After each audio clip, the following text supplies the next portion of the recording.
Salut à tous. Aujourd'hui, je suis là à vous partager une astuce à utiliser pour basculer ses résultats descriptifs vers Microsoft Word ou LaTeX. Pour ceux qui maîtrisent LaTeX, en utilisant l'outil informatique comme le logiciel R, comme traitement des données pour produire des documents scientifiques. Pour ce faire, je vais partager mon écran R.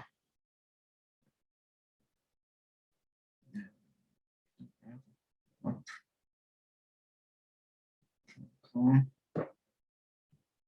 partage mon écran. Hop.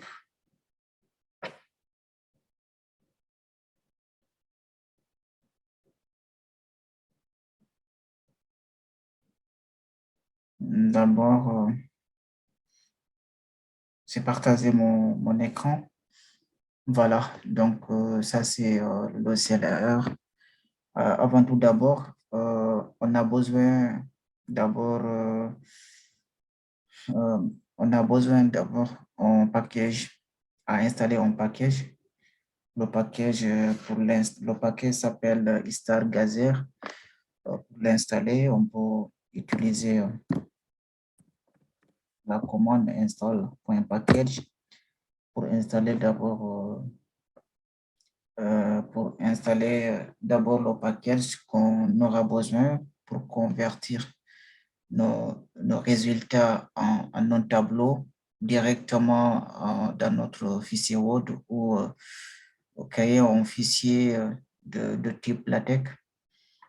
Le package qu'on aura besoin, c'est Star, Stargazer, Star. Le package, c'est Stargazer. Stargazer, c'est le package. Dès que moi, je l'ai déjà installé, je ne vais pas installer, je ne vais pas exécuter. Et l'autre package, c'est, c'est le package qui permet de lire les fichiers Excel format XLX ou XLXX. Là aussi, je l'ai déjà installé. Maintenant, après l'installation de ces deux packages qu'on aura besoin, premier package nous permet de convertir nos résultats de R en fichier Word, en sortie Word ou en sortie LaTeX. Et le deuxième package, ça va nous permettre d'importer les bases de données en format Excel, extension XLX ou XLXX. Comme notre exemple, nous avons une base de données de format XLXX. Et après, nous allons charger ces packages Stargazer. On va charger ça. Et après, nous allons charger l'autre librairie. Pardon, l'autre librairie, c'est Read Excel pour permettre à R d'importer les bases de données Excel, format Excel d'extension XLX et XLXX. Et après ça, nous allons choisir un sommet d'accès. Nous allons régler ça. Et nous avons cette W comme ça. Hop, nous allons dire à R d'aller directement euh,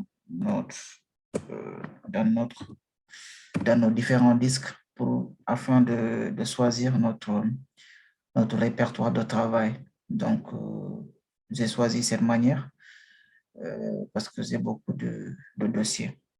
Voilà, donc c'est WD choice.dir. Donc, choisir le chemin.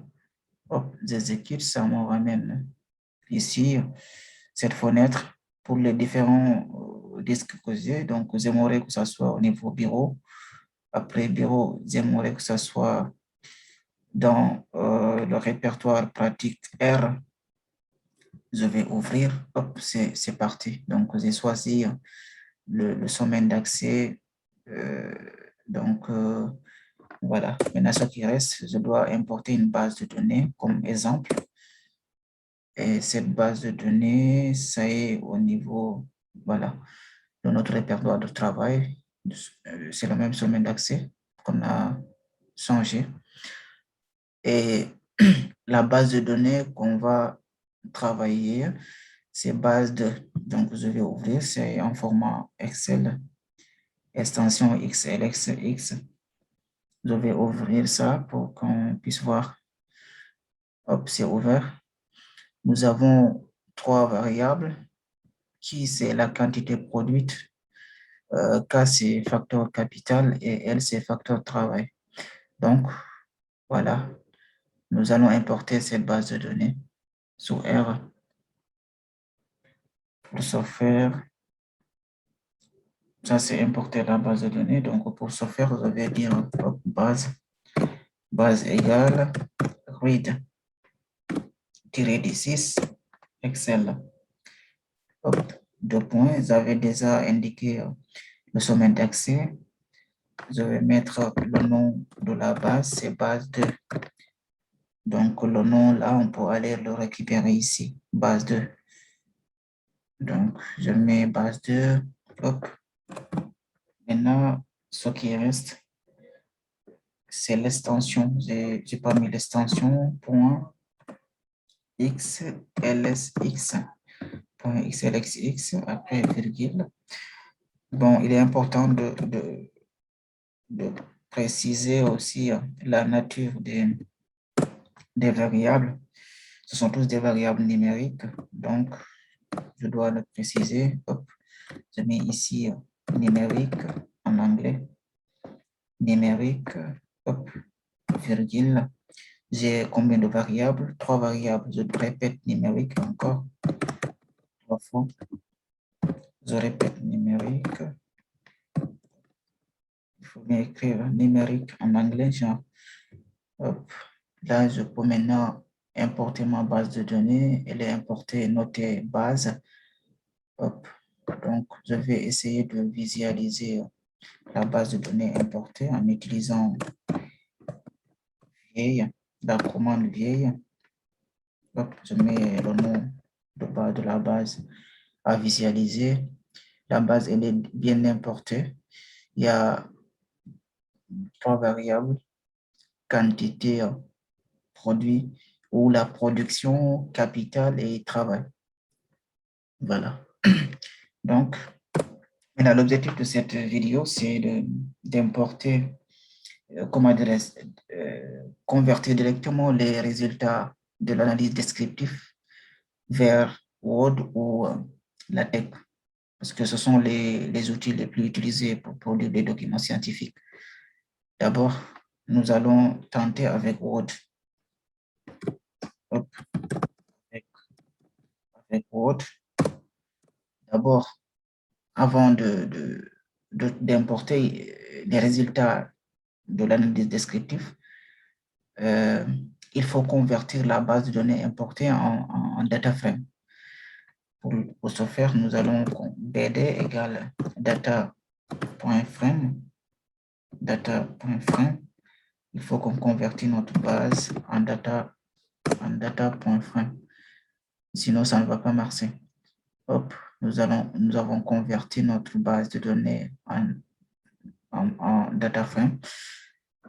Donc, nous allons exporter les résultats de l'analyse descriptive vers un fichier Word. Pour ce faire, nous allons utiliser le package qu'on a déjà installé, Stargazer. Après Stargazer, on met BD. BD, c'est le nom de la base de données.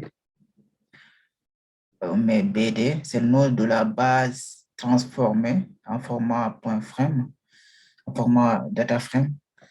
Et après, on va mettre title comme titre du tableau de sortie. On va mettre statistique statistique descriptive comme titre de notre tableau de sortie.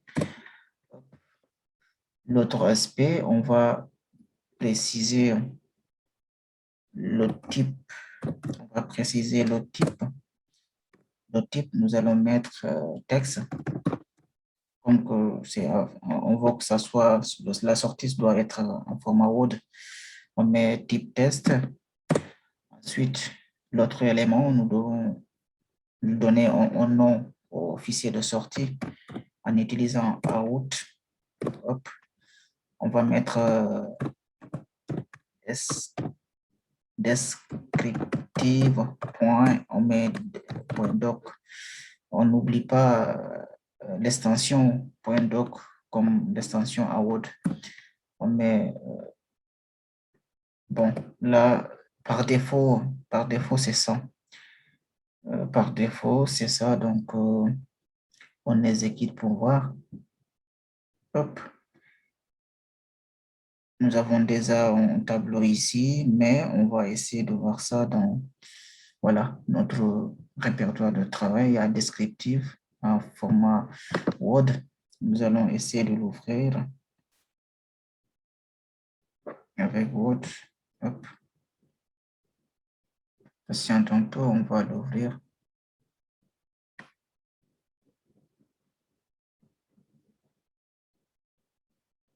Voilà.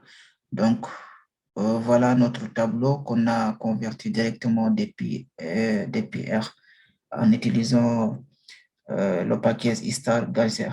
Donc, c'est important. Ça nous a résumé ici l'ensemble des statistiques descriptives. Ça, c'est, comment dirais-je, ça, c'est nombre d'observations. Ça, c'est la moyenne. Ça, c'est l'écart type, les standard error. Ça, c'est l'écart type. Ça, c'est le minimum. Ça, c'est une première quantile, deuxième quantile et troisième quantile. Et ça, c'est le maximum. Voilà. Maintenant, ici, il y a Q, il y a K, il y a L. Donc, ça, c'est la production Q. K, ça, c'est capital. L, c'est travail. Donc, toujours, nous voudrons, comment adresse, à la place de qui, qu'il y a la production pour plus rendre les résultats plus lisibles. Ici, à la place de K, nous allons mettre capital. Et à la place de L, nous allons mettre travail. Et nous avons besoin que nombre d'observations moyen, l'écart type minimum et maximum. Donc, nous n'avons pas besoin de tout ça. Voilà, percentile, premier percentile, deuxième et troisième percentile, on n'a pas besoin de ça. Pour la plupart des analyses descriptives, ça résume l'essentiel, ce qu'on vient de citer. Et du coup, pour ce faire, ça, nous allons changer les noms. À la place des lettres, des variables, nous allons changer des labels. Et du coup, pour ce faire, nous allons supprimer ce document pour éviter les doublons. Sinon, ça ne va pas aller. Hop, j'ai supprimé, je retourne au niveau de mon script. Je vais préciser ce que je vais préciser. Je vais mettre summary, summary.up. Je mets summary.stat, summary.stat, je mets C comme ça. Ce que j'aimerais que ça affiche au niveau du fichier de sortie, c'est que c'est nombre d'observations. On note ça N. Hop. Après nombre d'observations, j'ai besoin moyenne, min. Après moyenne, hop, j'ai besoin de l'écart type SDR, standard error. On a besoin de l'écart type. Bon, après, on peut citer n'importe quelle statistique qu'on a besoin. Après, on peut mettre le minimum, min. Hop, pour mettre maximum, max. bon, c'est l'essentiel de statistique descriptive. Après, on peut ajouter n'importe quelle statistique descriptive qu'on aura besoin. Voilà. Maintenant, on s'arrête là. Hop. Maintenant, on va changer les labels. À la place de Q, on va mettre production. À la place de K, on va mettre capital. À la place de L, on va mettre travail. Du coup, pour ce faire, je vais utiliser covariate label. Covariate label. Après, c'est un vecteur. Covariate label, je mets comme ça. Hop. D'abord, première variable, c'est Q. Ça représente quoi? C'est la production. Je vais écrire correctement production pour rendre mon résultat plus lisible. Après production, il y a capital. Je mets capital. Après capital, je vais mettre travail. D'accord. Je vais mettre travail. Donc, c'est tout. Ouais, c'est tout. Après, je vais exécuter. Hop. Je vais aller au niveau, voilà, description, ouvrir avec Word. Hop. Je vais aller, c'est déjà ouvert. Voilà. Voilà, en quelque sorte, notre tableau. On avait mis comme titre statistiques descriptives. Voilà les statistiques qu'on avait sélectionnées et sont sorties. Et là, nous avons la production à la place de Q, nous avons capital à la place de K, nous avons travail à la place de L. Donc, c'est mieux comme ça en termes de production, de résultats. Voilà, donc deuxième partie de cette vidéo, nous allons parler de la tech. Comment passer, c'est la même chose, hein. La manière dont on a fait cette procédure pour Word, c'est la même façon aussi avec la tech. Maintenant, je vais mettre ici vers la tech. Vers la tech. Maintenant, pour la tech, il faut déjà préalable préparer l'environnement. J'ai déjà préparé l'environnement LaTeX. Donc, ça, c'est les paquets LaTeX. Pour ceux qui maîtrisent, ça, c'est le préambule. Donc, voilà. Title, pass, article, tout ça, c'est des préambules. Hop, ça, c'est des paquets pour permettre comment dirais-je, de lire des caractères en français et tout, genre l'encodage, les graphiques, prendre en compte les graphiques, tout ça, les symboles mathématiques, genre, voilà, ce sont en quelque sorte, pour ceux qui maîtrisent la tech, ils connaissent ça. Ça, ce sont les préambules. Donc, entre begin document et end document, c'est là où on va copier le code qui va sortir de R. Donc, voilà. Pour le moment, on va laisser ça, l'environnement LaTeX déjà préparé. Donc, je laisse. Je vais vous dire vers le script R pour produire une sortie, une sortie LaTeX. Donc, nous pouvons quand même, nous pouvons copier le même code. Nous pouvons copier le même code qu'on a eu à faire avec Word. Venir le coller ici. Maintenant, il faut bien regarder ce qu'on va changer. C'est le type. On va changer uniquement de côté. On va changer deux options de cette commande install-gazer. C'est le type et l'output. Ici, à la place de texte, on va mettre LaTeX.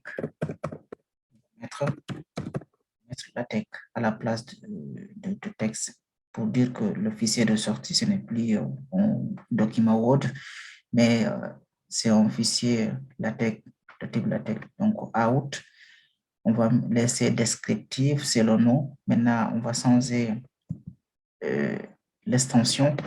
L'extension, on va mettre tech. Voilà. Et c'est tout. Donc, c'est ça la différence. C'est les deux options-là qui différencient les deux méthodes. Donc là, on va exécuter. Hop.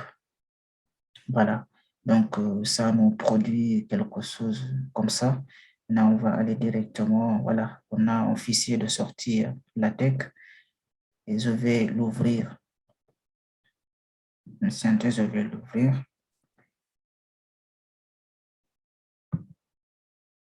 Hop, c'est ouvert. Voilà, c'est déjà ouvert. Donc, le code a été généré automatiquement avec les résultats descriptifs que vous avez sélectionnés. Donc, maintenant, ça, c'est le fichier de sortie de R. Maintenant, moi, mon document de travail, j'avais déjà préparé. Donc, ce que je vais faire, c'est cette fiche, les codes qu'on a été générés par le logiciel R que je vais copier jusque-là, begin table et jusqu'à end table. Je copie ça. Je le mets ici au niveau de l'environnement que vous avez préparé à l'avance. Je colle. Je vais exécuter pour attendre le résultat. Hop, voilà. Les tableaux de latex sont beaucoup plus jolis que les tableaux de Word. Voilà. Donc, voilà le résultat que j'ai obtenu. Maintenant, bon, nous avons ici, il y a d'autres options, il y a beaucoup d'options encore. Ici, nous avons euh, nous avons trois chiffres après la virgule. Tout ça, on peut personnaliser ça. Tout ça, on peut personnaliser. Trois chiffres après la virgule. On peut mettre deux chiffres, un chiffre. Oui. Hop, pour ce faire, je vais vous montrer quelle option. Je vais vous montrer quelle option pour ce faire, pour personnaliser le nombre de chiffres après la virgule. Il y a l'option qu'on met, hop, je mets ici virgule, à la ligne, je mets digit, digit, digit, c'est, on va dire deux. Deux, c'est deux chiffres après la virgule. Si on veut deux chiffres après la virgule, si on ne veut pas, voilà, on veut faciliter les interprétations après. Donc, on peut mettre deux, on va dire deux chiffres après la virgule. Donc, là, on peut exécuter encore. Hop, c'est fait. On a deux chiffres après la virgule. On revient, on a ça, on copie encore. On l'amène au niveau de notre document de travail. On exécute pour voir. Hop, voilà. Ça, c'est le deuxième tableau. Avec l'option digit égale 2, c'est pour dire que c'est deux chiffres après la virgule. Voilà ce tableau qu'on a eu. Le premier, on n'a pas mis l'option digit. Et cela nous a donné trois chiffres après la virgule par défaut. Et nous, on veut que deux chiffres après la virgule pour faciliter la lecture des statistiques. Donc, la vidéo là prend fin ici. Et très prochainement, on va revenir très largement sur la production des résultats de R vers la tech ou vers d'autres outils de traitement de documents scientifiques. Et merci à tous.